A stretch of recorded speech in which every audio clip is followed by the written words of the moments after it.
What's up guys? This is Koro. Welcome to my channel. Nag-share ako ng opinions ko, experiences at iba pa na related sa crypto, NFT or Web3 projects. I'm a part of Marites Gaming Guild and Zen Talpakan Guild, mga community na tumutulong para ma-educate ang mga tao about crypto and investing. Hindi kami mga financial advisors at nandito lang kami para tumulong sa inyo. Mandatory pa din na you do your own diligence. So without further ado, let's dive right in. Hello guys, welcome back dito sa channel natin. So, Koro nga pala. And for today, ang di-discuss natin is all about Base. So, si Base L2 siya under Ethereum. And yung mainnet niya is na-release this August lang if I'm not mistaken. And yun nga guys, possible na magkaroon sila ng airdrop. Lalo na isang malaking project or isang malaking network tong si Base. So, paano nga ba tayo magiging qualified if ever magkaroon sila ng airdrop ng kanilang token? I-discuss ko yun and sana panoorin nyo ito ng buo para masundan nyo ng mabuti yung mismong steps natin. So head over tayo sa ating mga steps. So una sa step natin is sasali tayo sa kanilang Discord which is nandito naman sa link na to. And lahat ng link na to of course syempre lalagay ko sa description. So syempre guys, papasok nyo sa kanilang Discord, mag-verify kayo and syempre kukuha tayo ng mga roles. So going back dito sa ating mga steps, so after natin mag-join, mag-verify tayo, pupunta kayo dito sa guild.xyz/buildonbase. So dito makukuha natin yung mga importanteng roles sa kanilang Discord. So as you can see guys, ito yung guild ni Base. So mga gagawin nyo dito is syempre kukonect lang kayo. Tapos kukonect nyo yung socials nyo which is yung Discord and yung Twitter nyo. So yan, susundan nyo lang ito yung mga kailangan dito. So as you can see, meron na ako ng mga role na to which is yung Shadowy Supercoder, Day 1 Adapter, Based and Optimistic. So may mga qualifications yan, no? So madali lang naman.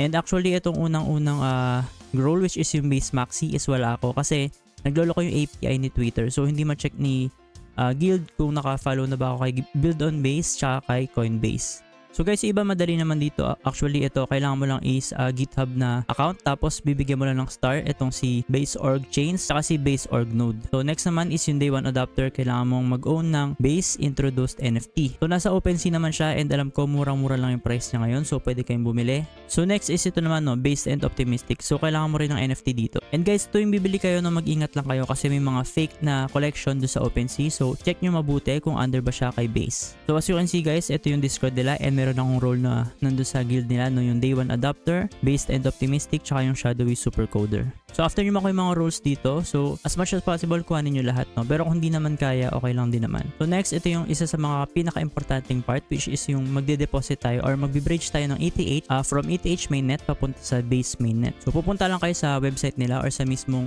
main website ng kanilang bridging, no, which is yung bridge.base.org/deposit. So ingat din kayo sa mga pupuntahan yung website, so dapat sure kayo and dapat galing lang sa official Discord nila or official website nila yung mismong vini-visit nyo. So guys, once nandito na kayo, no, connect lang yung Ethereum wallet nyo. Tapos magde-deposit ako ng ETH. So sa akin ang i-deposit ko is 0.075 ETH. So click natin deposit.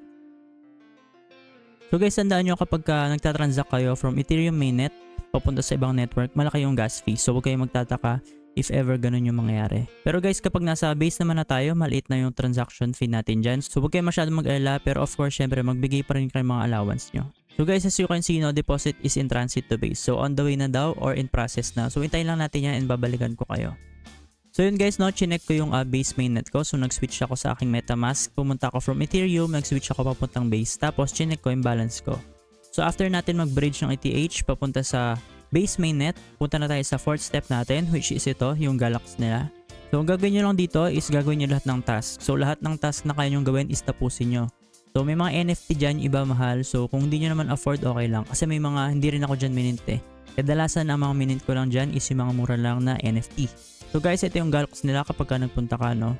So makikita nyo dyan, may mga quiz pa. So kailangan mong tapusin yan. As you can see, pag natapos mo siya, kunyari yan, nag-green siya lahat, pwede mo itong i-claim.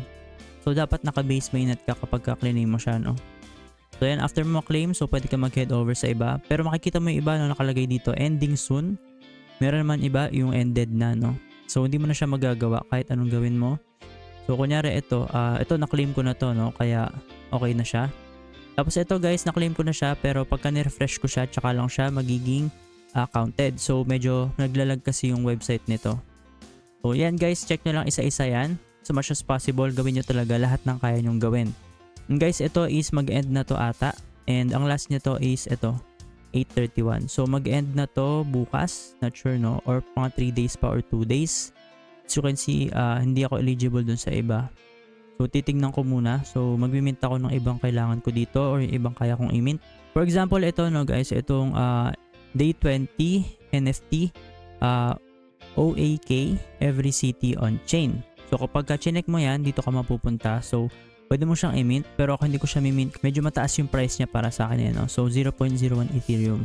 So guys, itong 831 chinek ko siya. I think mamimint ko siya kasi mura lang siya, no? 0.005. So try natin. Mint natin to. Mint natin itong 0.005 Ethereum. So mint. So yun guys, no, mint is confirmed. So gagawin natin dyan, i-refresh natin yung Galx website. So titignan natin kung magiging eligible na tayong i-claim yung points. Ayan guys, as you can see, naging eligible na ako para i-claim tong 25 points, no. So i-claim natin siya ngayon.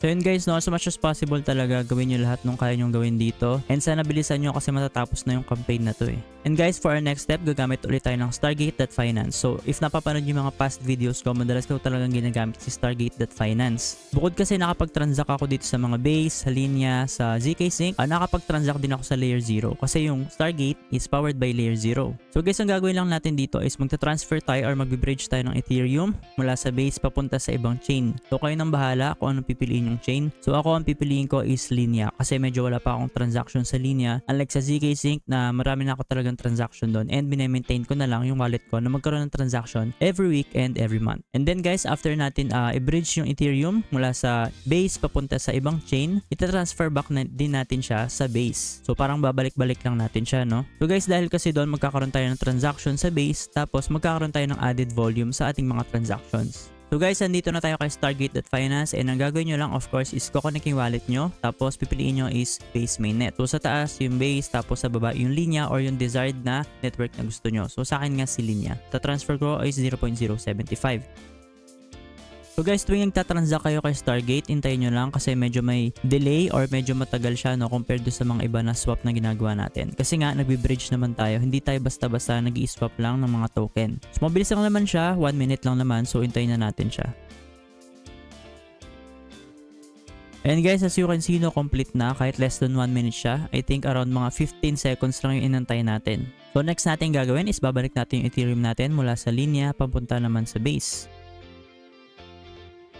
So guys, ayan, no, as you can see, nakabalik na yung Ethereum natin, no, papunta sa base network or sa base mainnet.